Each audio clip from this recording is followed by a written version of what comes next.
And we're kind of continuing from last week's discussion of poverty and economic inequality, right? So last week we talked about stratification, about how there's, layers in society and people's position. Last week was determined by, their wealth and their income and their occupation. This week we're going to look at the same idea, right, on inequality layers of society, but it's going to be based on race and ethnicity and related issues or characteristics rather than economic ones. That being said, all of these things are connected, right? Like race and poverty and gender and sexuality. These things all intersect, as we say. It's, awkward because of a class with textbooks and chapters that, we're talking about these as distinctive chapters, but these things all relate to each other. Okay, so what is race, right? One of those words everybody uses and has a general sense about, but it's hard to put into words sometimes. Sociologists think of race as a category of identity. A category of identity determined by the society that surrounds it.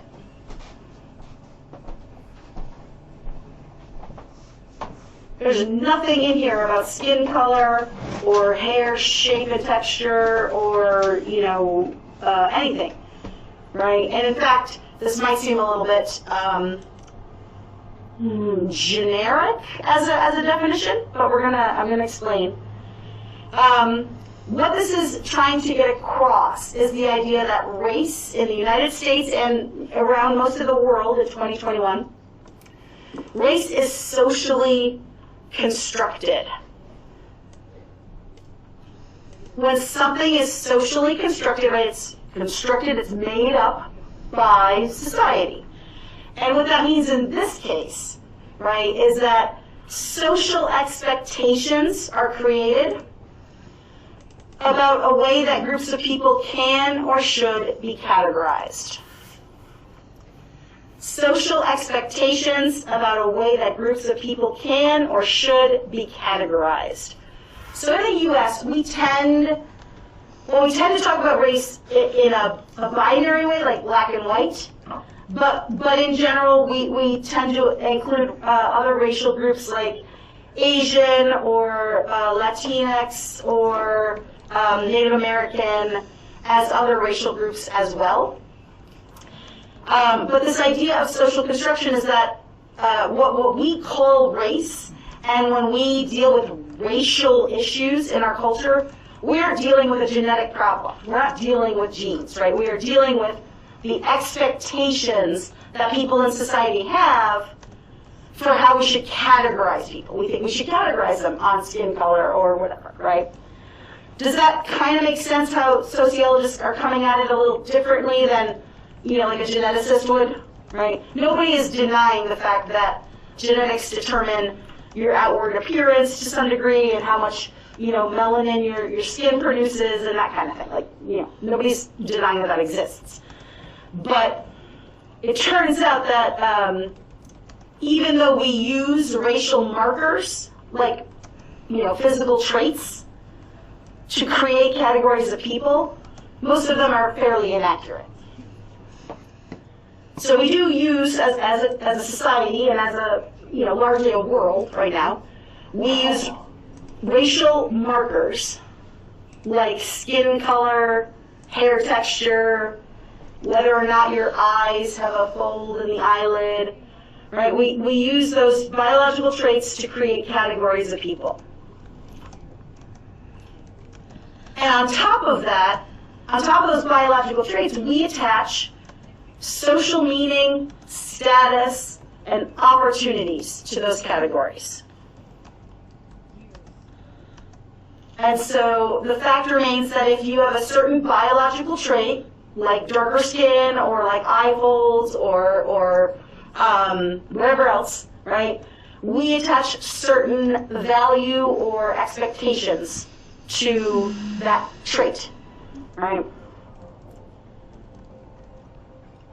Now, though we are fairly rigid in how we do that, The categories themselves that we have for racial groups are not fixed, like they can change over time.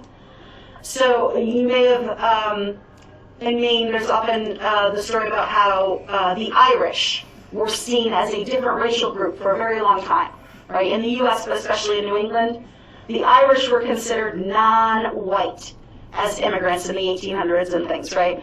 Though, of course, today, some of the Irish descent very much falls under what we would classify as a white racial group, right?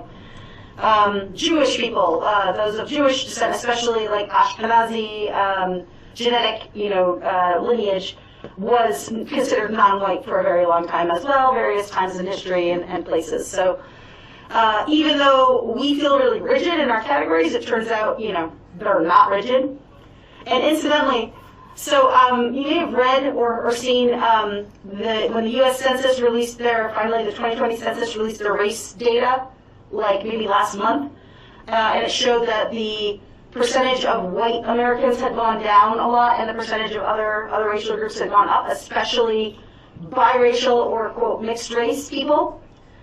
And everybody's like, oh my God, the whites are dying out, like it's a tragedy, right? Well, so it turns out that is true, that the rates were going down, but one of the biggest contributors to that is DNA testing. People are doing DNA testing now, and everybody is getting their DNA back saying that they're of a lot of things, right? Because humans have been on this planet for so long that there's no such thing as a pure race, right? Like, there's no white race or black race or, purely, right? Everybody is mixed race. And that's what they're finding out. All these genetic tests are getting done, and everyone's like, oh, it turns out, a third of my ancestry is African or whatever, right? And so more and more people on the census are marking biracial or mixed race because that's what they're finding out that they are. So it's not that the racial group is actually declining, it's that it was never as big as we thought it was, and now we're just being more accurate in how we classify it. Anyway, does that make sense? So, the categories are changing, but like people are who they are, and it's just how we classify them that's been changing over time. That's race. But a lot of times when we talk about race, we also talk about ethnicity. And so race is a social category that's based ultimately on, physical, those biological traits, right? Racial markers. Ethnicity, on the other hand, is a cultural category, right? And so ethnicity is marked by shared traditions or communities.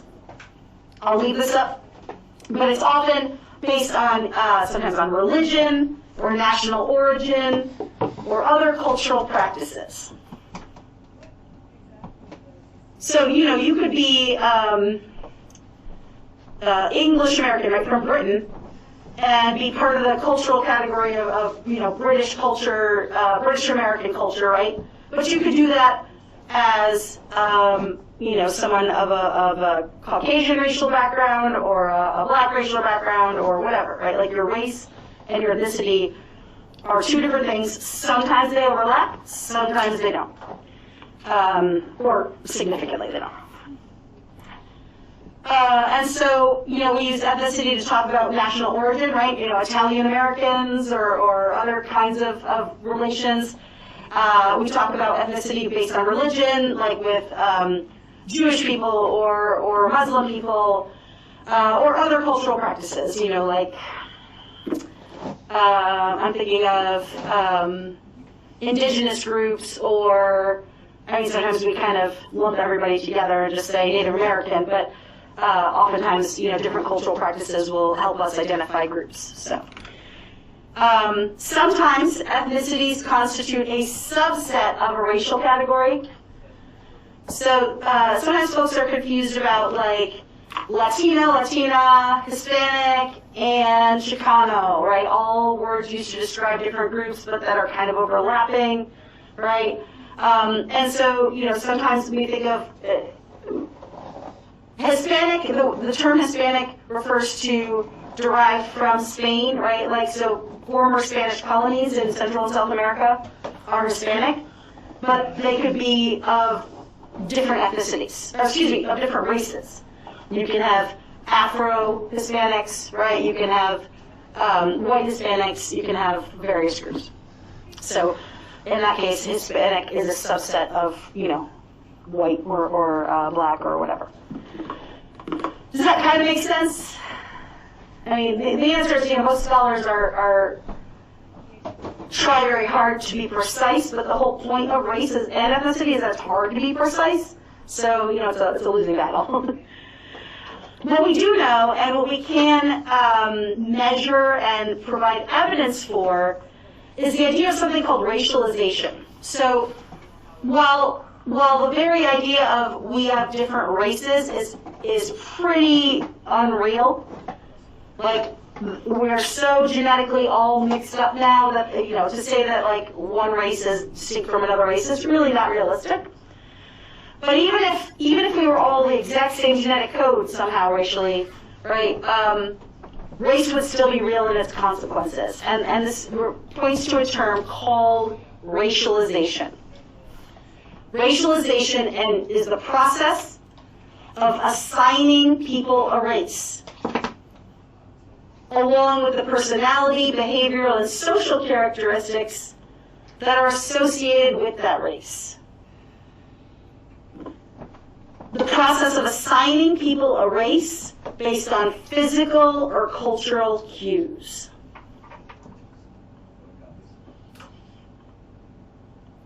Contemporary genetics, genetic science has pretty much demolished the idea that you could just use your ancestry to determine that there's a biological basis for race, right?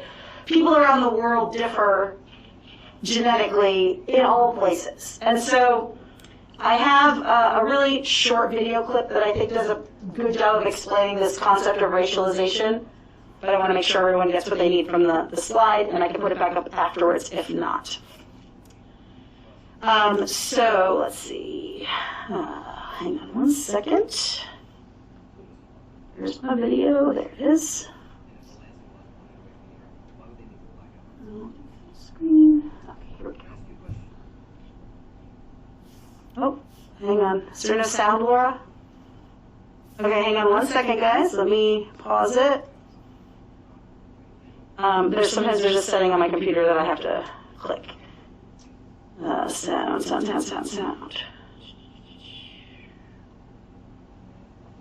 Nope, it's the right one. Okay, well, if there isn't sound, I'll post it on Brightspace. But one of the first people to attempt to categorize. You may think you know exactly what race you are, but how would you prove it if someone disagreed with you? The fact is, even though race drives a lot of social and political outcomes, race isn't real. One of the first people to attempt to categorize humans according to race was a German scientist around 1776. He came up with 5 different groups according to physical appearance and geographic origin of their ancestors. Americans of European descent eagerly bought into this type of thinking around the same time. Some historians have said the idea that there were different races helped them resolve the contradiction between a natural right to freedom and the fact of slavery. If whites were their own distinct category, then they could feel a lot better about denying freedom to people who they labeled black and decided were fundamentally different. But as political priorities change, definitions of race in America adjust right along with them. For example, if you were of Mexican birth or ancestry in the United States in 1929, you were considered white. Then, the 1930 census changed that to non-white to limit immigration. Later, when the U.S. needed to increase its labor force during World War II, these people were switched back to white. And what it took to be black once varied so wildly throughout the country, from 1/4 to 1/16 to the infamous 1 drop of African ancestry, that people could actually change races just by crossing state lines. Then, suddenly, in 2000, the government decided that Americans could be more than one race and added a multiracial category to the census. This has left many Americans scratching their heads when it comes to selecting who they are. As many as 6.2% of census respondents selected some other race in a 2010 survey. The idea that someone might look one way and identify another way, or that they might be really hard to place in a racial category, is not new. This is why there was a public debate about whether MSNBC's Karen Finney could say she was black, or how we can't even agree on the racial label assigned to the President of the United States. Of course, many people feel their racial identity is very clear and very permanent. But the fact that some people have changed theirs and that no one can really argue with them shows how shaky the very idea of race is. This is all because there isn't a race chromosome in our DNA that people can point to. It simply doesn't exist. When the medical community links race to health outcomes, it's really just using race as a substitute for other factors, such as where your ancestors came from, or the experiences of people who may have been put in the same racial group as you. Dorothy Roberts explains that sickle cell anemia is a prime example of this. The disease is linked to areas with high rates of malaria, which includes some parts of Europe and Asia in addition to Africa. It's not actually about race at all. This, of course, does not mean that the concept of race isn't hugely important in our lives. The racial categories to which we're assigned can determine real-life experiences, they can drive political outcomes, and they can even make the difference between life and death. But understanding that racial categories are made up can give us an important perspective on where racism came from in the first place. Okay. So, incidentally, Dorothy Roberts, who was mentioned in that video as the person who studied sickle cell anemia, will be at UMA in the spring to give a series of talks about race and medicine and that kind of thing as part of the health equity dialogues. It's very exciting. It's like a famous, academically, but a famous person coming to UMA. We're very excited. So look for information about that in the spring. Anyway, so the idea here is, right, race has, what we call race in our society every day, has pretty much no biological basis anymore. Humans have been around for so long and there is no single genetic, chromosome that tells a person's race, that we are basing all of our assumptions about race on physical and cultural cues. And that may or may not be, a problem, but when it becomes a problem through racism, right? Racism. And so this is a long quote, you don't have to write the whole thing, but racism and racial inequality persists not only through the words and actions of overt racists, but also through the subtle and undetected biases of well-meaning individuals and the set of institutional practices that shape our everyday lives. So I'll give you a definition for racism in a minute, but the idea is that racism and racial inequality is a problem, not just because there's a few people out there who are like jerks and are saying, I'm going to treat you differently because you're of a different race. Right? Culturally, we've largely, or for a while, we had largely kind of shame people, right, when they do things like that. That's not culturally acceptable. But that doesn't mean that we solved racism, right? There's all these subtle and more institutionalized biases, things that tend to benefit one group over another over time, that have been kind of built into our structure of our society. None of us built them, but we all still live in the society where they are, and so hopefully it's our duty to get rid of them, to get rid of that social problem. Right? But this is why sociologists make a distinction between prejudice, a person having, prejudice, and the structural idea of racism happening in our society, right? There is a distinction between the individual acting and the structure of society. So prejudice itself consists of individual biases and belief systems. Individual biases and belief systems that attribute characteristics to a group of people so that we prejudge members of that group. It turns out that this is a psychological phenomenon that human beings are just subject to. The way our brains function is by categorizing information, right? Think of it like little, those mailboxes along a wall, like at a hotel, like it's just a wall of cubbies, right? And your brain gets information and it just wants to sort all of the information, put things in the right cubby, right? And so we have all these boxes in our brain, and when we encounter a new person, our brain wants to categorize them. And so we all take shortcuts to categorize things, and not just people, but you pick up a plant on the, do you eat it? Is it poison, or do you throw it away? How do you know? Your brain has to figure that out. And studies using what's called the implicit association test, which I'll show you on the next in the next screen, shows that every single person who has completed implicit association tests have demonstrated some amount of bias. Again, because our brains want to be biased. They want to continually categorize things certain ways. So, give me 1 second here. Where's Brightspace? Here it is. If you are on Brightspace, on today's folder, right, week 3, down underneath the participation assignment is video clips and web links. And so, this is the video I just showed you about race. Here we have Harvard's implicit bias test, and you can open this up if you want to and see what these tests are that we're talking about. Basically, I wanted it in its own window, but that's okay. Basically, you click down here, I wish to proceed.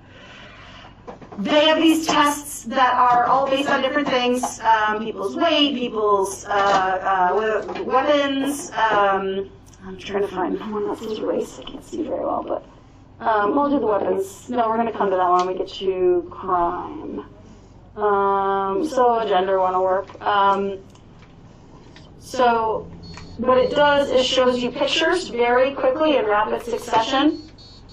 And you are supposed to, with it less than a second, say whether you have, a career, or whether this is a career-oriented photo or a family-oriented photo, right? Photo, word in this case. Okay, that's career, and it's not working because I'm, E. Anyway, right, so, and you do it in rapid succession. I'm doing a bad job of showing it, but it doesn't matter. And it measures how quickly your brain makes associations between terms and, gender, in that case, or race, or age, or whatever. The weapons one we're going to do later this semester, and it's pictures of people with a weapon in their hand, or pictures of people with a cell phone in their hand. And it happens, they show them in rapid succession, and you have to figure out, pretend you're a police officer or whatever, and decide whether to shoot, right? And so these tests measure how quickly you draw connections between, in the case of race and what people look like, right? And studies show that everybody makes those associations to some degree. The problem isn't having bias. Everybody has bias. Our brains make us biased. It's not acknowledging the bias or not doing things to address it, right? Because these prejudices, these biases can, if left unexamined, can lead to racial discrimination, right? Discrimination is differential treatment of people based on their race. So because we have this society that engages in racialization, that insists on categorizing people according to a racial group, and because different racial groups get different treatment, we have the potential for racism, right? For racist social structure. Does that make sense? We want to categorize people, and we treat different categories differently. If those two things are true, which they both are, right, then we have a recipe for racism. So because, sorry, I get ahead of myself sometimes, but because our society is racialized, because we assign races to people, our economic, political, social, and ideological levels are partially structured by the placement of actors into racial categories. This is just, you don't have to write it down, it's okay. But this is from Eduardo Bonilla Silva, who was the president of the American Sociological Association 2 years ago, in 2019. And so he is a scholar of race and ethnicity, and because our society insists on racializing people, our entire system is structured, at least partially, by having different races. And so the way our economic system is laid out, the kinds of jobs that are available to certain kinds of people, has a racial, element to it. Our political levels, right? Who has had political control in this country for the last several hundred years has been racially distinctive from what the society looks like. Social levels, ideological levels, at all levels of society. So I did give you a definition of racism, right? Racism is a system of advantage and disadvantage based on race. A system of advantage and disadvantage based on race. A system. This is not an individual level thing. So when you are online and reading the comments of something, which by the way, don't ever do, and don't post any either, it doesn't help. And somebody calls somebody else a racist, right? That's not, first of all, it's not good to do because you might be right, but it's also not good to do because individuals are not in and of themselves racist. They are people who might say and do racist things, but a person is not racist, right? It's the system that's the problem. And so you can say or do things that contribute to a racist system, right? I mean, people can be overtly discriminatory and prejudiced, but racism is a structural problem. And so a system that is racist or has racist elements is due to political, historical, institutional, ideological, and economic forces, not due to individual racial hatred or bias. There can be jerks. There can be people who do have individual level racial hatred or bias. They exist. But they are part of a larger system, they are not the system themselves. And so people who try to point out racial discrepancies in various systems, like the education system, are not playing the race card, so to speak. They're trying to point out things that we tend to think about race as one jerk doing something wrong. They're trying to point out, no, it's part of the structure. And even if everybody does everything right, it has a biased outcome, right? And that's what sociologists are trying to change. The social systems that surround us create patterned advantages and disadvantages based on which racial category you happen to fall into. I can't remember if I have this on another slide, but there's a series of social research that's been done since the 60s and 70s called audit studies, A-U-D-I-T, like the IRS can audit you, right? Audit studies, and if you Google that term, you'll find examples, but audit studies are the kind of thing that you now see on 2020 or whatever, where they send two guys in for to get a car, and one guy's white and one guy's black, and they have the same credit history or whatever, and they see who gets the car loan, or they sent a man and a woman over to apply for a mortgage, and they have the same background, but only one of them gets the mortgage, and to identify sexist practices or racist practices of car dealerships or whatever. Those single instances could just be the result of an individual being a jerk, right? Audit studies were designed to be done hundreds and thousands of times over and over again. From the 1970s up through 2020, they're still doing them periodically, right? And to show that across all that time and in all these different places and circumstances, right? The systems, the mortgage system in the case that I was describing, but other systems too, have consistently unequal outcomes. Does the approach to race and racism make sense to you? That it's very top down, right? It's not about individuals being jerks, even though that happens too. That brings me to another, so to speak, dirty word when it comes to discussing race and comment sections online, and that is the word privilege. right? So privilege has been kind of used and maybe misused a little, but used a lot over the last half decade or so. And most often it's used in the form of white privilege, right? Because in our history in the United States and in many places around the world, the group racially that has traditionally had more advantages than others is the white race. But racial privilege of any kind refers to unearned advantages based on race. Unearned advantages based on race. The woman who coined the term privilege, racial privilege, white privilege, was a white woman by the name of Peggy McIntosh. I'm going to put her definition up, but it's really long and you don't have to write it down. She referred to white privilege as a invisible package of unearned assets that I could count on cashing in each day, but about which I was meant to remain oblivious. She says, imagine you are dropped somewhere in the woods and you have to survive as a human being.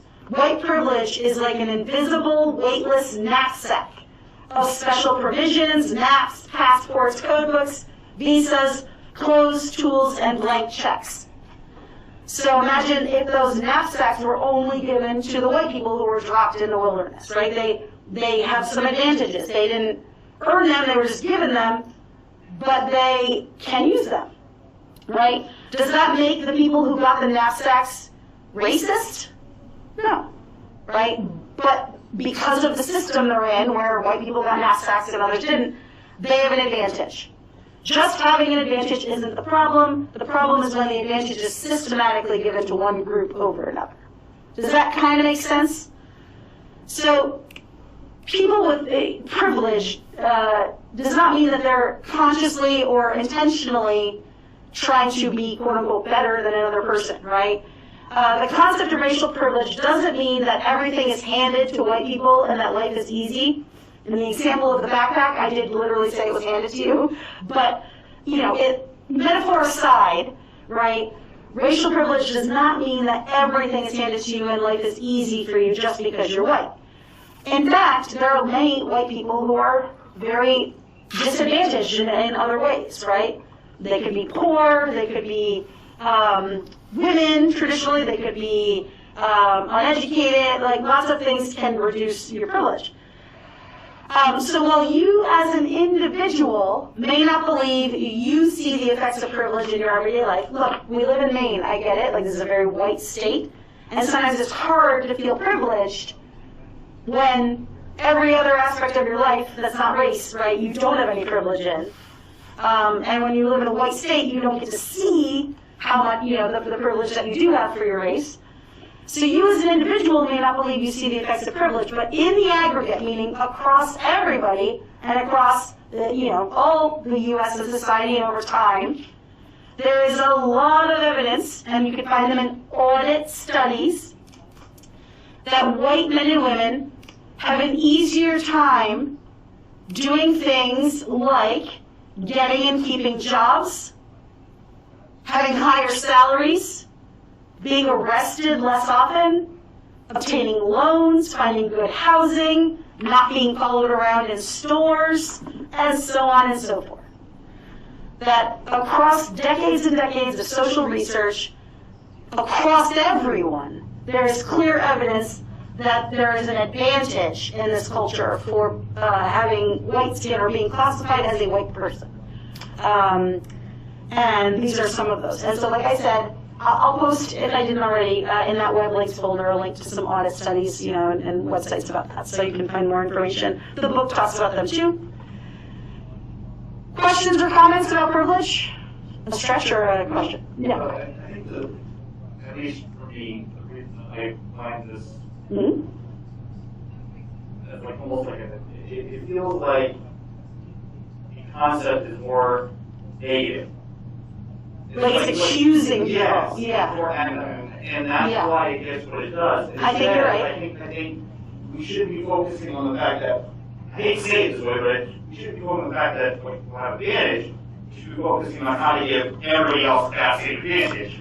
Instead, it feels like this way, when we focus on it this way, is how can we rip away, Pull down or, yeah. rip away that backpack, those provisions that you just handed out to people, how can we take that away and put everybody in the same field instead of how can we give everybody a pack? And at least that's how I feel about how the tone comes off of and even how it's used. So even the tone from her definition comes off as nobody deserves the package. We should be taking that package away from Unearned. Yeah, yeah. It seems wrong to me from a belief standpoint, where I want to give everybody the same chance, not take away and put everybody down. Yeah. And I get that. I get being white, it makes it hard for you to be able to say it in a position that, but I would think a lot of people would say the same thing. That they wouldn't want to be taking away things from other people. They just want give everyone the same They opportunity. just want the same opportunity, not take it away from them. They want to be given the same opportunity. That's how I would. Some people have extreme positions to do There are some that Well, want sure, everybody wants, there's always the person who wants in the movies that won't watch the world burn. Yes. And you can't do anything about Sure. that. But you say like the average person. I would say the average person wants everybody to have a better life, not take it away. And this just gives that impression of you're going to take away from you. Nobody deserves it. Yeah. It's unearned. I hear you. Whereas the other way around, there could be a better way of wording it. I feel like this is just so negative. It's got that a needs something bad to make the person PR. go on the defensive, like, I didn't take this away from somebody else. Right. You know, maybe 1,000 years ago, somebody did, Right. but I didn't. Why are you attacking me for this? I didn't do anything. It's just, I can't do anything about it. I'm just one person, you know, and it's just kind of that thing where it just instantly puts people on the defensive, and I think that's why race is just a difficult thing to talk about, is because some people have turned races into defensive. It feels like it's something we should be dealing, you know, in social science, we should be better about how we word things. We study people all the time. And the effect of symbols and words. And words. You think we know that's going to turn into a point, and it just seems like it went right over people's heads. So I think that's the point, because we should be recognizing that in order for everyone to get a backpack, you have to recognize the privilege that white people have. Like, it has to be negative in order for you to understand the privilege. To point out that the backpacks are even in existence, and then to say, hey, we should get them for everyone. Is that kind of? Yeah, I feel like that last part was missing. Right, we forgot the second It was part. just left off on like a cliffhanger, and everybody, and a lot of people took it the wrong way. They went, "Oh, you just want to take it away from everybody." That reminds me of the message of Black Lives Matter being co-opted into as though that meant Black lives are the only lives that matter. When originally it was supposed to be Black Lives Matter, comma 2. Yeah. Right, but that was left off, and then the message got lost, maybe, among some people. But yeah. Some people, yeah, and I feel that's another perfect example of where symbols matter, words matter, and people are not quite under using the language fully. Mm-hmm. Maybe to simplify things or whatever, but it harms. That's why the whole, I think maybe not a little bit better, that did a little bit better than Black Lives Matter, but the Me Too movement. Too, saying it's other people. It can happen to more, yeah. Instead of it's just this subject and that's it. I hear that. Maybe that's just me. And, No, I'm seeing nodding here, and it sounds like, nodding on us agree. Yeah. Sounds like I mean, it's just, I feel like we've heard our own causes a lot. And it happens every day. We just see people just tear it down instead of working together. They're just tearing each other apart over minor issues because of how they work at something. Mm-hmm. Mm-hmm. Brenda, I see your hand. Charlie, did you want to say something a minute ago, though? Yeah, I don't want to say it wrong, but like you're saying, like we're our own causes too, like having like our backpacks, and like trying to give people the right tools, like having like historically Black colleges and having like scholarships and opportunities for only Black students, and then but at the same time like not having them for white students too. So like you're trying to set everyone up for success because like historically like having like white privilege and other people not having them those opportunities. But then you're giving other people those advantages and then not having them for other people. So it's kind of like hurting your own cause. Like you're trying to help other people, but then you're leaving other people. Like backlash against affirmative action? I guess so, yeah. Yeah, I'm not, you're saying you're not backlashing, but I mean like that. Yeah. It's another thing where the message gets misunderstood and You're like appears. giving opportunities to only one people instead of giving it across the board. Mhm. So I just put out for it. You're Yeah. hurting your own cause because you're trying so hard to help a specific group of people, and then you're leaving other minorities and other groups out. Mhm. So I just put out for that. This goes to many other sectors, you know what I mean, like with people with disability. Yep. It's terrible. You have to fight so hard to get anything done for them. And today, thank goodness, we have a lot of agencies that, finally got with the federal government, you know what I mean, and the people with disabilities spoke up. Yeah. Remember that this is not just black and white. It's the elderly. It's people with disability. It's the American Native. I mean, it's a sickness Yes. that invades those people that they think they're so much better. And has nothing to do with being better or worse. Right. It has to do with their way of thinking. And separate, the way that they want to see it. When I first came to Maine, it was horrible. It was horrible in 1973. We were criticized for having an intermarriage. And, everything was so hard. And my husband was from Maine.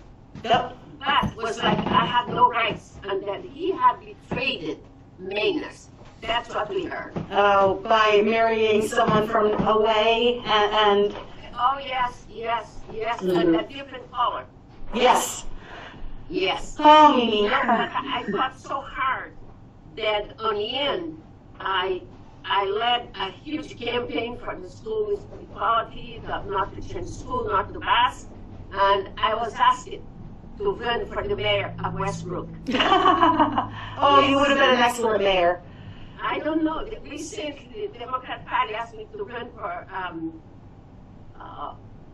city council. No. I got it. It's Lily White in Eastern Falls. Well, it is Lily White, yes, but Mimi, your larger point, right? That this is not just a racial issue, right? This is any marginalized group, the elderly, people with disabilities, people of non-heterosexual sexualities, right?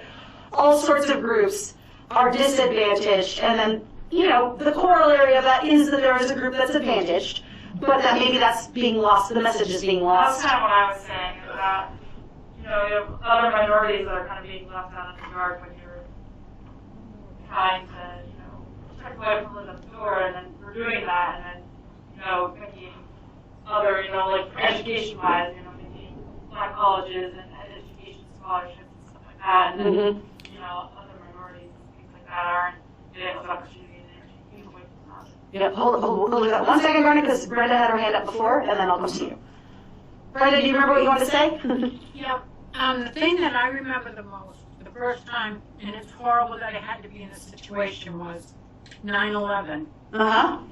When the buildings came down, everybody was gray from the dust. That's But right. Everybody was treated equal because they were all gray. Do you know what I mean? Yeah. They didn't pick and choose between helping white people or black people or Asians, or they didn't pick and choose. They helped everybody. Well, And to me, I mean that's the opposite of being racist. That's being human. Yeah. And those were individuals working, at that individual level, right? Because in times of trauma or emergency, right, we see that at the individual level. People can be compassionate. They can be kind. They can put those differences aside. The problem is structurally, right? Right. We have it stuck there, and we don't have a mechanism for making everyone gray, so to speak, in the eyes of the structure. But yes, I hear you. Because that's what bothers me is why can't we just see everybody as the same? Yeah. It doesn't. I just Yeah. don't understand it.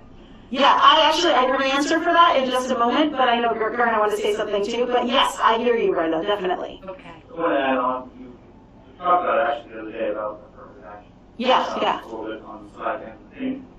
Like I was saying is, for instance, affirmative action where a lot of times is giving more opportunities to like the black Hispanic community, Latin community, I don't know exactly which term you use in this case, you're all different answers. I guess it's Latinx now. Some, but I also know some people who don't care for that. So Anyway. if you're saying it with respect, it's fine. So those communities get typically more advantage in affirmative action than we see white and Asian. And the interesting part of that is that we were talking about the Asian community is everybody lumps together the Asian community, but Vietnamese, and so they get disadvantaged in affirmative action typically. But we see the Vietnamese, the Laotians, all the smaller Southeast Asia, especially, basically, get left behind. And because they're just, whatever reason, whatever cultural, more specifically, the background for being immigrants from those countries trying to get away, those countries are still not that great. Right.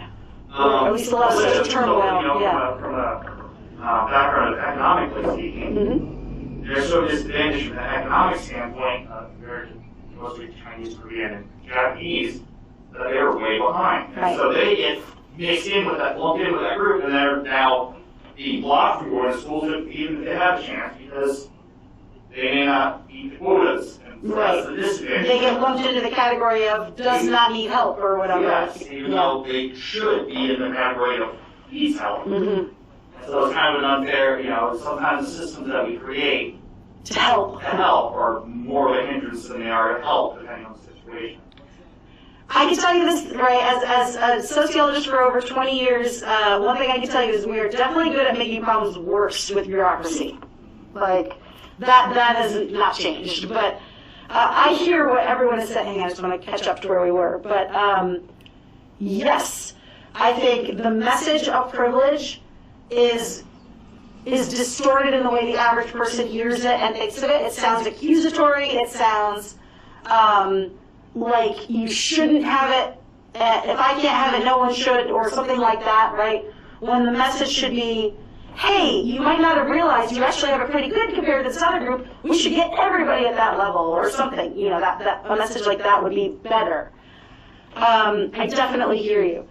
And I want to go back to Brenda, your thought about, like, why don't we see everyone as just humans, right? Why do we have to see race? And, scholars who study race actually say it's important to see people as a whole person, which includes their race. And so they use a term that I think also can be taken poorly, right? The term is colorblind racism. What it's trying to say is that if you try to ignore race, it doesn't help, but it makes it sound like they're calling you racist. So not you, Brenda, but anybody. Let me explain what they're trying to say, and then we'll see if we can talk about it. So the assertion here is that if you try to argue that race no longer matters, and that we shouldn't see any race at all, then you're kind of arguing that any persisting racial inequalities are best explained by individual effort. If you try to suggest that race doesn't play, and Brenda, this is not you saying that, you reminded me of this, but if a person tries to say, we live in a post-racial society, we live in a society where race doesn't matter anymore, what I'm saying is, that means you're sort of implying that if racism doesn't exist anymore, then it's not the structure's problem, it's just individuals who are being jerks, right? And that assumes that racism today only exists on the fringes of society, right? If we try to say, we had a black president, and, we have all these affirmative action, or all these other laws that are in place, we've solved racism. Racism doesn't exist anymore. Then, not everyone says that, but some people think that, right? But saying that is to imply that it's an individual problem, right? But where does inequality come from? Right? It comes from the structures of society. And so, to say that race doesn't matter anymore suggests that race doesn't play a role in anyone's life, and that's just not true, right? Your race can affect how much money you end up making in your life, or where you go to school, if you go to school at all, or how you're treated by your coworkers, or all these other things. Questions or comments? comments about that for now? So hang on one second here. I just have to.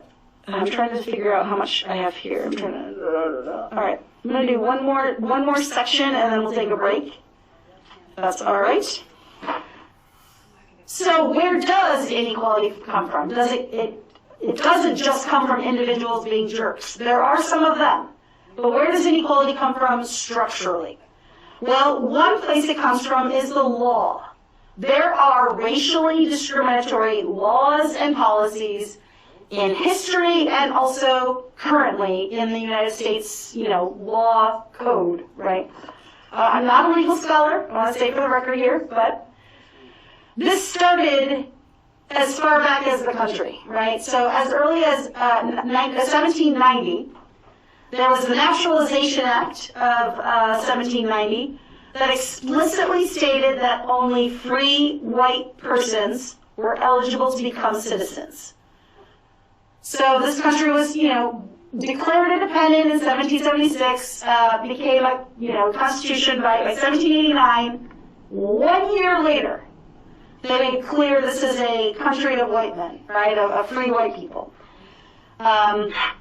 So as far back as the founding of the country, we have made race part of the way things work here. There was a movie back in the 90s with Tom Cruise and Nicole Kidman called Far and Away, and I remember because I was a teenager and it was like a romance movie, but it was about the homesteading acts, right? So back in the 1800s, when after westward expansion and the Louisiana Purchase, right, we had all this land in western United States, they basically gave away land, right? And specifically, it turns out that they were giving away Native American land and giving it away to any white family who was willing to work and improve the land, right, like homestead.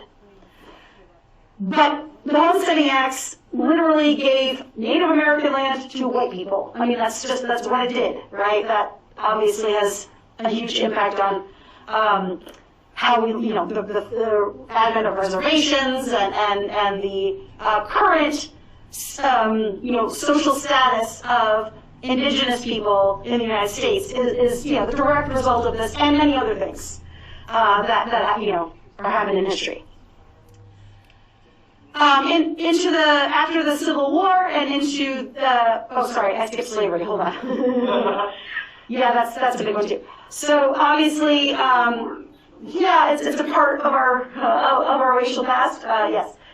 I was about to talk about Jim Crow laws, those come after slavery. So slavery, of course, as we know, was a period of time in the U.S. where almost every black American in the South was considered property. So slavery was not the beginning of our racially discriminatory laws in the United States. As I said, those kind of started the first year. But, of course, it was one of the most far-reaching and ingrained institutions in our society that had a racial component. Even once slavery was abolished, there were a slew of laws instituted that collectively are known as the Jim Crow laws that did things like limited citizenship rights for black Americans, instituted things like segregation, right, separate but equal, the water fountains and the buses and all that stuff, right? And those existed well into the 20th century, into even into the 1970s in many places. But then we had the Civil Rights era, and that solved it, right? So even today, there are still both remnants of these past laws as well as current laws that have a disproportionate effect on racial groups. So one of them is called redlining, which we will look at more closely with our activity today.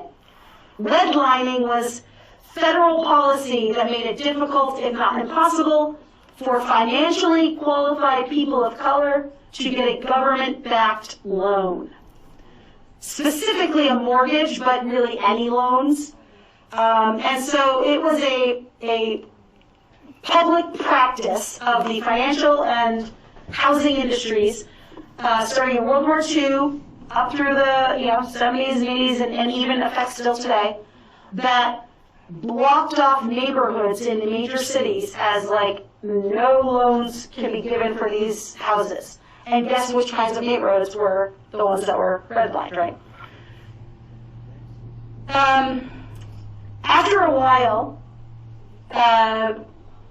in major cities, especially inner cities, right, wealthy and white, largely white people left because of crime, because of suburbs being available, right?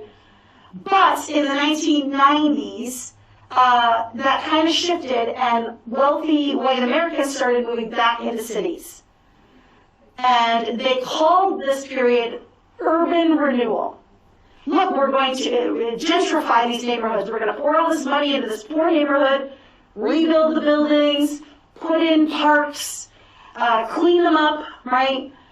But then what happened is the property values went up in these areas, and all of the minority groups that had lived there for generations could no longer afford it, and they basically get dislocated, right? Get forced to leave because they can't afford it. So like cities like San Francisco, right, as everyone knows, is very, very expensive. Well, there used to be neighborhoods that were affordable, but eventually, enough rich people moved in and drove up the prices that now you can't get a studio for under $2,000 a month. And that is accurate number, by the way, studio for $2,000 a month.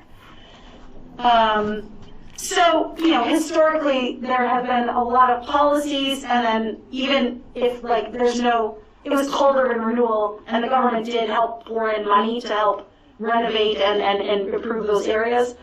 But these policies and procedures of the U.S. have all had racial discrimination, as an undertone, even if unintentional. Does that make sense? Any questions about these for now? Yeah. So you mentioned San Francisco, and part of that too. And I don't want to just say, all Detroit's a perfect example right now. That's a nice area. I went there for a business trip, and I've seen what they're trying to do, and they're doing it correctly. Community-based reinvigoration is different than, just But they're outsiders. trying to specifically target whites to move back in. Right. In different programs.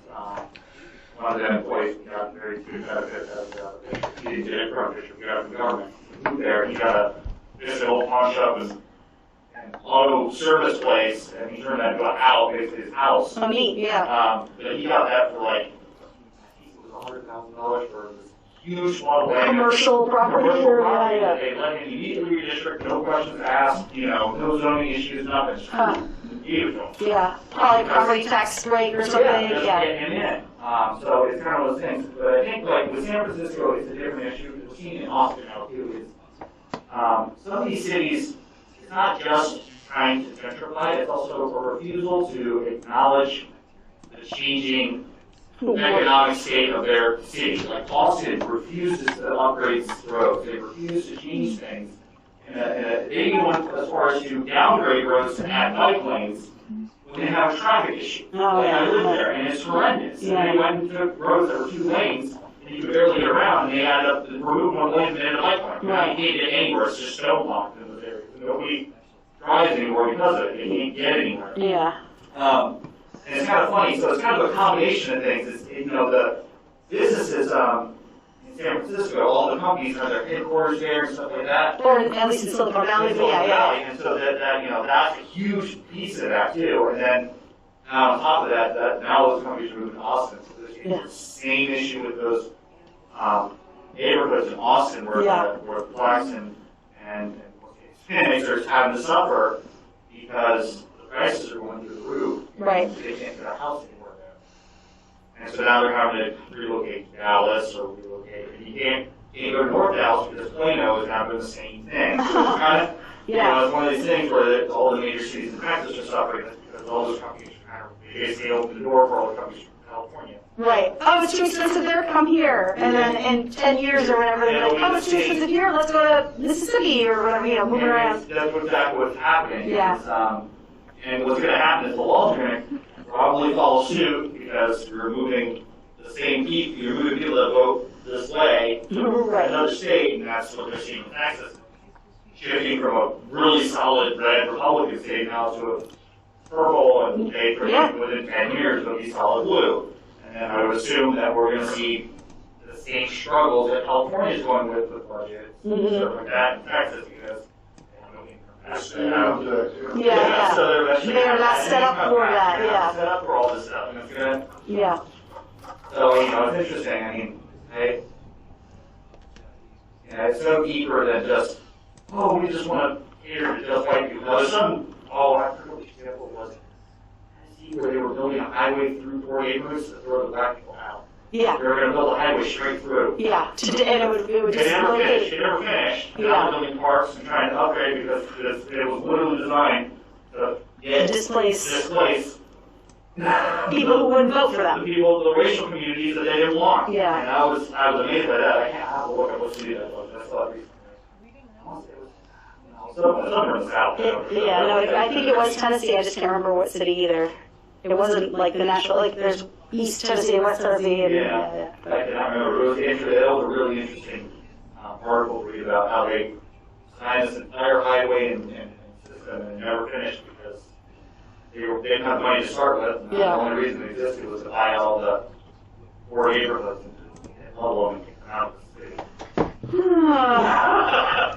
Yeah, when we get to environment, we'll talk about Love Canal and Niagara Falls and what they did to the poor people there. That wasn't specifically racial, that was poor people they didn't like, but still. So why don't we, any other comments? I don't want to stifle discussion, but why don't we take a break, and when we come back, we'll continue talking about this inequality and the wealth gap and that sort of thing. We'll do our activity, and we will talk about potential solutions and ways we can solve some of these problems. Not overnight, but So we'll come back at 2:15 or 2:16. Does that sound okay? All right. See y'all in a minute.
You can, it's a Vimeo. You can, it's a Vimeo. You can click here. It's free to watch, or you can replay the lecture, obviously, as well. And if you took intro social media, I think we watched part of this, but we didn't watch the whole thing. So give me a second here.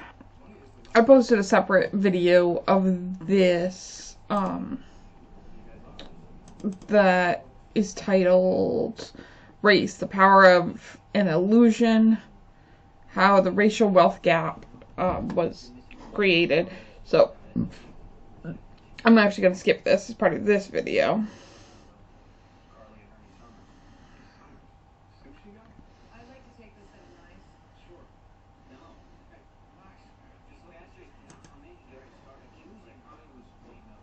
Housing-related laws and rules have, even today, like those, laws are no longer in place, or those policies are no longer in place, and yet we've had generations that have been built off of them. And so, of course, that, the family that was like, oh, we wanted to buy a house, and the guy said, my boss isn't selling to people like you right now. Like, obviously, that's overt discrimination and, is not really legal today with equal opportunity and all that kind of stuff.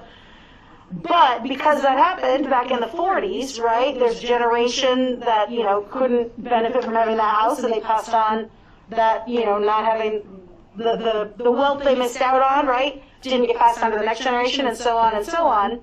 And so by, 2021, you have two families that can be very, very different in wealth simply because that they were given, one was given the opportunity early on and one was not. Does that make sense? Does anyone have any questions about the video or about how to answer any of the, worksheet questions? I think they're pretty straightforward. But yeah. I have one question. And I don't know if said there was only, I haven't actually looked into it. Said there was only 1 million African American soldiers out of World War II. I think it was 1 million who came back and were taking advantage of the GI Bill in that area. Okay. I think is how they meant it. Okay, because well, the reason I bring that up is statistic I can find very quick is how many served, 16.5 million. Much larger, yes. So it's a much smaller percentage demographically that served that were black than actually in the U.S. sometimes. Like, right. The percentage hasn't changed much since that time period, so it's just by 1%. Right. A disproportionately high number of black people served in World War II. Low. A low number, okay. It was about half of the demographic, so I think it's probably about 12%, and it was only 6% that served. Gotcha. So those numbers are accurate. Fair enough. So I think that plays a huge role first in that whole housing issue right over that, because half the demographic was left out. Right? Most whites had to serve in World War II. Right. So it turned into this issue of, right off the bat, that was a systemic reason to say first. Right, a system that was already, dominated by whites. Because they served, and yes, they earned those benefits, but the group was left out of being able to serve, so therefore they couldn't get rid of it to begin with. Gotcha. And that played a huge role. And it spiraled out. Mm-hmm. And to your point, this is going to be on the slide in a minute, but the idea of wealth being passed on from generation to generation, in and of itself, I don't know that I personally have a problem with that. If you earn things and you want to give them to your kids, I get it, right? But if we just keeping it within a family and gets passed on, other families that didn't have access to that in the first place don't get to pass anything on. How do we call that equitable, right? And I don't know what the answer is. That's the problem with a lot of this, right? That was the other problem I had with the videos. They're well, you have to start thinking about, you have to recognize the inequality, and you what? And then what? You what? Yeah. And they're and do something. And I'm and you always hear the platitudes. I never hear any real proposal, other than government intervention where the government takes all the wealth. Right. Then everybody gets screwed. Racism is still there. So, you didn't change the structure, you're just giving the government, which causes the problem to be the money. And I guess I just never hear anybody propose anything that's better than waiting it out and letting time make the difference, which is horrible. Or it feels like we're just sitting in our wheels. Or a toothless kind of affirmative action that doesn't really address, the root cause. Yeah. I mean, there's not an answer. At least I'm not aware of one. I mean, I'm sure there are plenty of people who believe there is and have ideas and good, smart people. I just, it does, especially at this level, kind of feel almost defeatist to talk about some of these, how long these issues have existed, right? It's gonna, to keep going is gonna make it seem like I'm just rubbing salt in the wound at this point, but I do have a few more examples of racial inequality. But then we're gonna get to the solutions, I swear, potential solutions. So, okay, we have issues with laws in the government, right? We have issues with housing and wealth. Another one is schools. Your experience in your K to 12, primary and secondary education affects your ability to pursue higher education. This is not a racial thing, this is just in general, right? We know that your experience in K to 12 has a huge impact on whether or not you pursue higher education. We also know that higher education has a long history of racial exclusion, right? Of either being all white or having other policies in place that systematically benefit white groups or non-marginalized groups. But even within schools on the individual level, I know I said, spent the whole first part of this saying this is a structural problem and it's not just individual people being jerks, right? But at the same time, a lot of individual behavior can add up over time to become part of the structure. And one example of this is something you might have heard of before called microaggressions. So microaggressions are seemingly innocent statements or questions that reflect racial biases and perceptions about a person's intelligence or worth.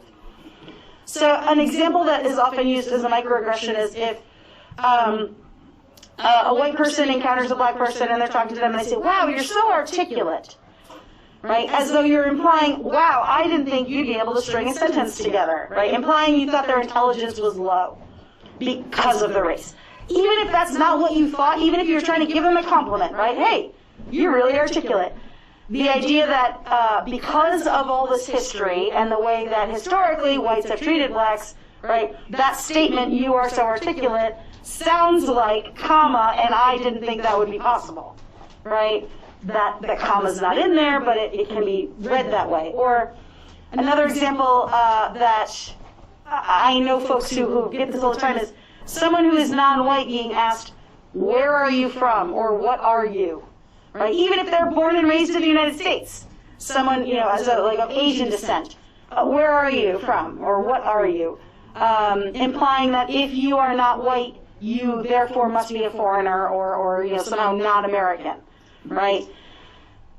It could be a totally innocent question, like, "Oh, what's your heritage? I'm curious," right? But when you are a person of color and you get the same question from everyone you encounter every day, it weighs on you after a while, right? And that's the idea of like a microaggression is you're not being a jerk, but when everyone is doing this to a person, it can feel, very judgy eventually and frustrating, right?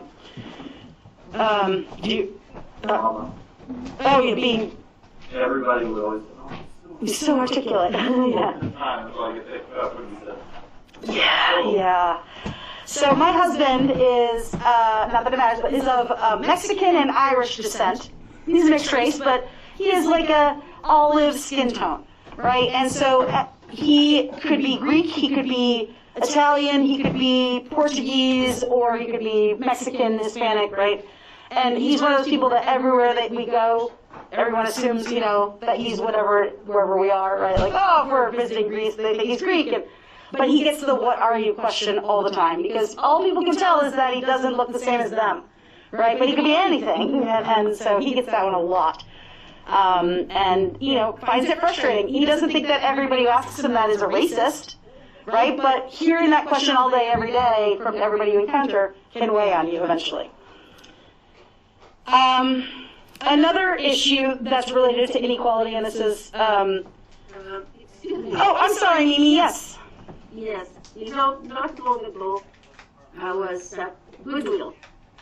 And one of the employees that was kind of giving me the wipes up front, I was leaving and he goes, "Excuse me, ma'am."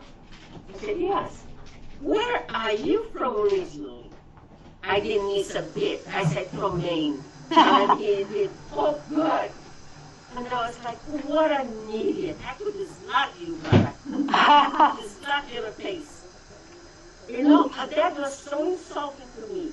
And another thing that a lot of people don't realize, if you have an accent, they scream at you like you can hear. Yeah, they yell and they raise as though you're hard of hearing. Yeah, or I'm an idiot and I don't know what they're talking about. Yeah. How are you today? Yes.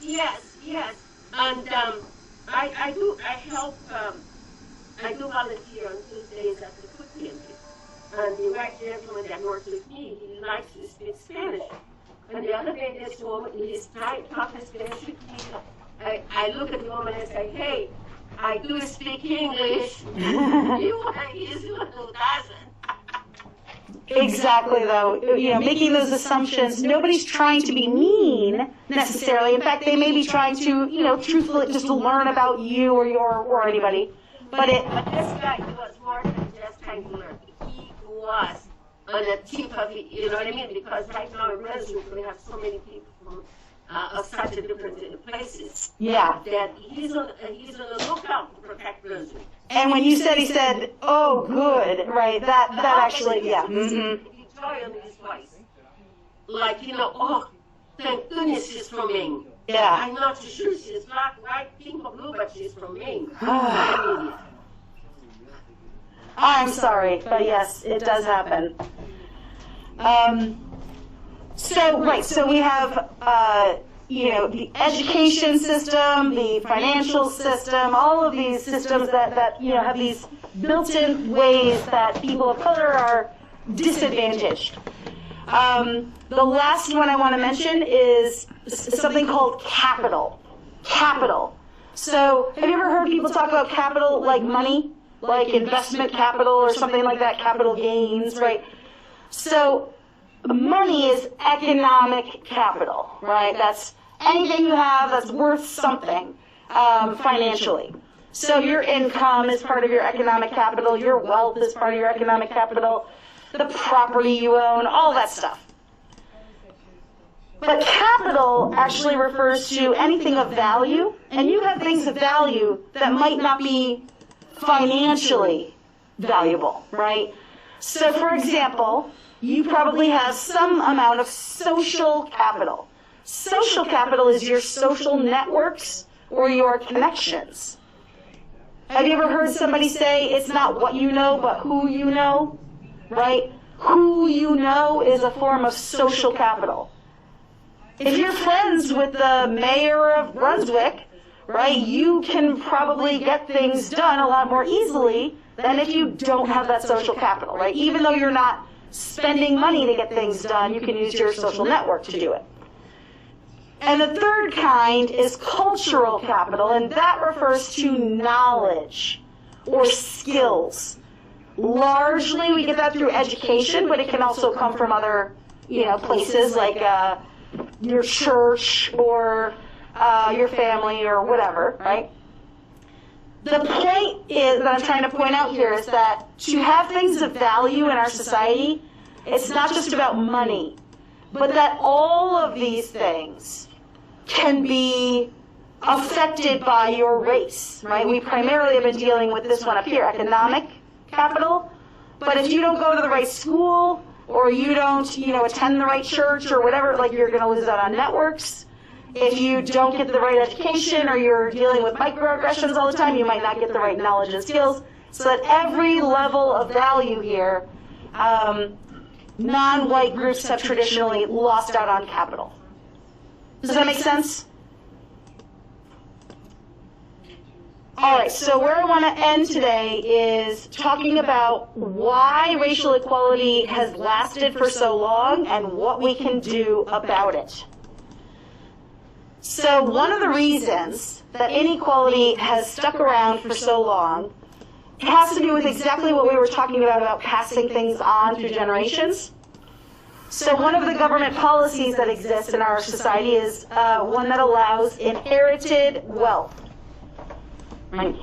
You can inherit wealth from your parents, or actually from anyone who wants to give it to you. And regardless of whether you think we should or shouldn't allow it, I get why we do. But this is actually the largest factor, the biggest piece of structural advantage or disadvantage that racial groups are seeing. Because as we said, we are working our way towards a society that understands and deals with race more equitably than 50 years ago or 100 years ago or 200 years ago. We are moving. It is better, right? But because it's been going on for so long, this system that allows it to stay within groups, right, has caused the gap between the people at the top and the people at the bottom to grow and grow and grow for those 100 years instead of been redistributed or whatever. I'm not saying we should take it away from people. I don't know what the answer is, but that is one reason inequality has persisted, is because wealth gets to stay perpetuated in families. Another reason it's lasted for so long is our education system. There is racial inequality in the system. We already talked about that. But schools continually reproduce the social structure. If you are poor, you go to a poor school, and you end up, with fewer skills and earning potential than if you're wealthy and go to a well-appointed school and have connections that send you on to, higher ed and get a high-paying job. Right? Schools perpetuate, what goes in is what comes out kind of thing. So, interesting thing, I didn't realize when I was going to school, I moved around a lot. So, one of the districts I went to Wayne County, I didn't realize what they were doing at the time. When I was a kid, and you kind of recognize those threats around the era that No Child Left Behind policies came out, which were very bad. Unintentionally bad. Right. Again, on its face, sounded like a good goal, but the means to achieve it. Means didn't work out.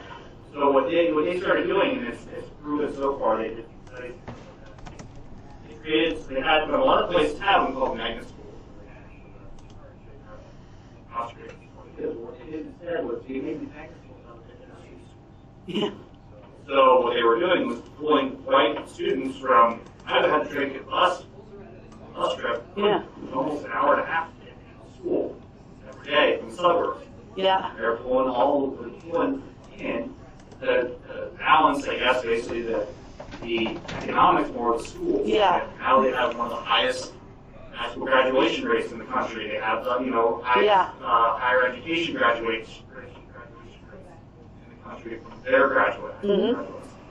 And it's balanced it out a lot on income and everything else. But an interesting thing is, I got rid of that neighborhood.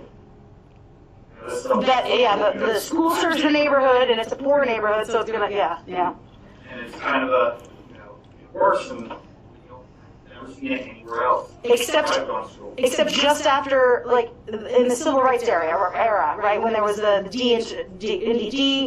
integration. Sorry, it's regular integration. Forced busing and that kind of, and it worked. But then again, it fixed. It achieved what they wanted to achieve, so they're like, I guess we did it, we're done, we can stop doing it now. They didn't keep doing it, they stopped doing it. They thought so, yes. We're going to actually talk about, like, magnet schools and that kind of thing when we get to the education chapter as well. Because there's class issues here, there's race issues here, right? There's also some gender issues sometimes with, like, creative arts schooling and stuff versus, like, tech and STEM and, exactly. So, totally. So I hear you, and I agree. There are ways to address some of this sometimes successfully, on the smaller scale anyway, without a bigger structural change. I think it's hard though for schools to have access to good public schools when they recognize that the inequality does come to health. He was working on school choice being a nationwide. Which sounds great. You can go wherever you want, except that you're not addressing transportation and things like that. And I remember discussing it with people who have access to great public schools, not understanding that piece. You can offer school choice, but how do you get the inner city kids out to the better schools? Right. And people just can't understand that, so they fall in line and feel like these are good policies when really you're not addressing the Some unintended consequences. That's exactly what it's like. It's Sorry. an unintended consequence for sure. It's like, you're like, oh, everybody has a choice. And these students can go down to a private, private school or a public school that's in a white neighborhood. It's like, they can't get there. Right. Yeah. And the laws are going to take them. Right. Upper class kids, they have a vehicle insurance, we can drive them. Right. We're going to have to school each day. Or a field trip to a museum that has a $30 ticket price, and that's just part of what the kids pay for their school supplies, but not every kid can afford that, or whatever. Definitely. So our the way our wealth system works, the way our education system works, and the third one is which we haven't dealt with yet, but I think we all understand its connection here is the criminal justice system. that as well was going to be its own topic in like 2 weeks or something, maybe 3. So we'll get into the details then, but things like racial profiling, right, where police officers and others use race to screen for what could be problematic individual behaviors. It makes sense to a law enforcement officer to try to use statistics or whatever to help them narrow down what they're dealing with, but when you realize that people of color have been systematically overrepresented, those statistics are wrong, and so to use racial profiling, it just like makes it a vicious cycle. Like, we're going to arrest more black people because black people are more likely to cause crime, but black people are seen as more likely to cause crime because they're arrested more often, right? It's not because, do you know what I'm saying? Like a, what do we call that? A self-fulfilling prophecy or a vicious cycle. We'll deal more with this, again, when we talk about criminal justice. I'm just, these structures in society have not been able to be changed, and so they're continually still producing inequality. Hang on one second. I'm actually going to skip down to addressing racial inequality.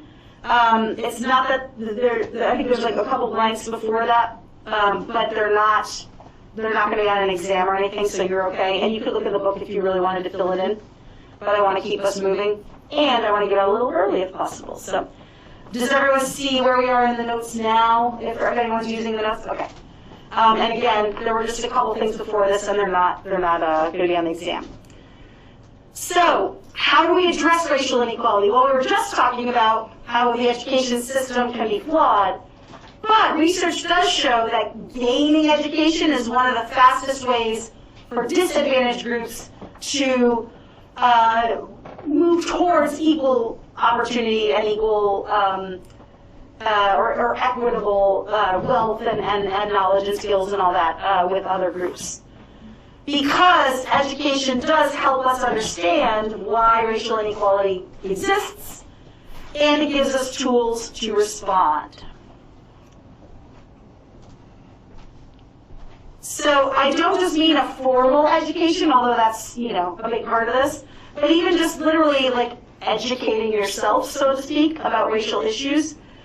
So, and I'll leave this on the screen for a few minutes, don't worry, but the most effective way to destroy stereotypes, inaccurate images of types of people, right, like black people are criminals or whatever, the most effective way to destroy stereotypes is to change the opportunity structures that prevent us from knowing one another and sharing our similarities with one another. There's something in social science called the contact hypothesis, that the more time you spend with a person who's different from you, the more accepting you will become of them. That's it, literally. You don't even have to spend quality time liking each other. If you sit in a room with another person who's different from you in some way, the more time you spend with them, the more open and accepting you are of that type of person. Because we're hugely xenophobic, we're afraid of what we don't know and what's different, right? I guess that could possibly be like a vaguely instinctual thing from when we had to like run through the, wild and you don't know if another person you're encountering is a friend or foe, and we had to be afraid of everybody because they could have hurt us, but we don't live in that world anymore, right? And so research shows that the biggest way to change stereotypes is by changing the structures that would allow us to spend more time with one another, more people who are different than us. But instead, we tend to live in neighborhoods with people that are roughly the same social class and race as us. We tend to go to schools with people of the same class and race as us. We tend to marry or form, long-term relationships with people who are roughly the same class, age, and education level as us. Right? We tend to associate with people who are like us instead of people who are not like us. And until we, as a society, start figuring out ways to intentionally, like, busing kids from one neighborhood to another neighborhood that wouldn't have interacted otherwise, right? Or, jobs that go to, rural areas and they bring not only the economic development, but like a new tech approach to life to this town or whatever, and then they gentrify it, but that's different. But you know what I'm trying to say here, right? Opportunity matters. And so changing individual attitudes and beliefs would not be sufficient. Just standing there and trying to tell your racist friend who's not racist, but things that you would say could be racist. Changing the individual's attitudes and beliefs can only go so far. It's not sufficient. That's what we tried to do in the 60s, right? Oh, love everybody. What we actually have to do is confront and challenge and change the institutions, the policies that created the inequality in the first place. We have to challenge and change the institutions and the policies that support the inequality or the racism. And you know, this sociological imagination, the thing we talked about the first day, or connecting the large scale to the small scale, right? That's a tool we can use to address this, because we know a lot of the problems of social inequality are on the macro level. But we also know that like things like being exposed to people and developing favorable attitudes, that all happens at the micro level. So sociology is really well poised to try to deal with this connection between individuals and their opinions and thoughts and the structure. And so that leaves us with social movements. Social movements are integral to anti-racism efforts. There are a few different kinds of social movements that can help. Social movement that's a type of collective action is meant to influence social change. The Black Lives Matter movement is one example, although its name is misunderstood.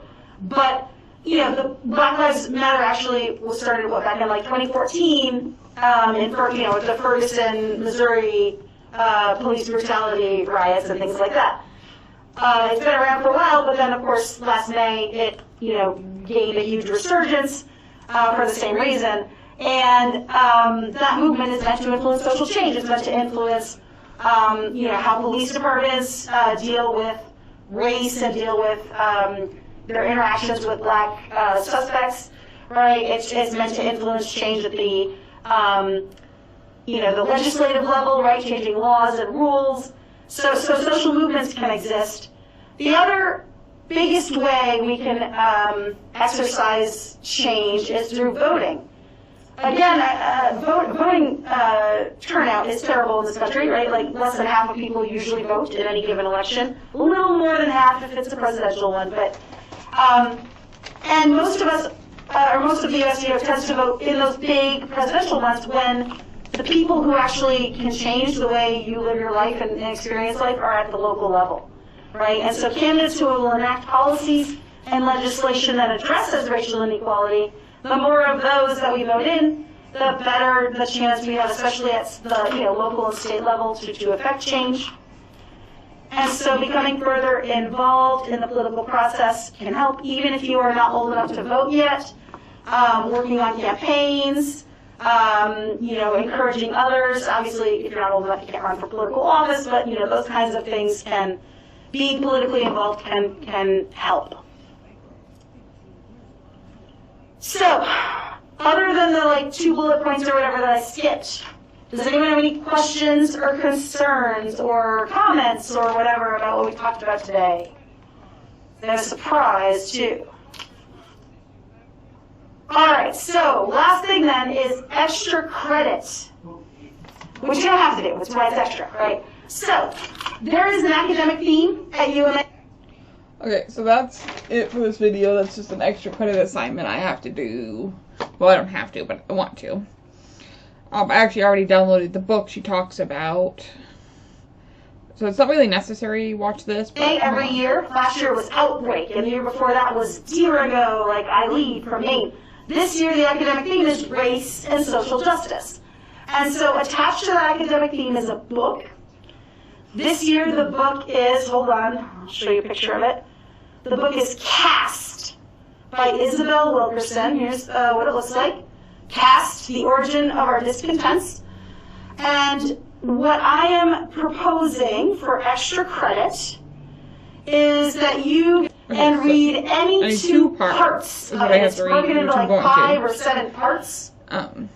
Each part has multiple chapters. Yeah, I'm going to read 2 parts. of it and do this. And I think it's like a 1-page thing, so she knows which part I read. I just haven't yet. I'll put that on my tablet to read. Anyway, thank you for listening, and that's it.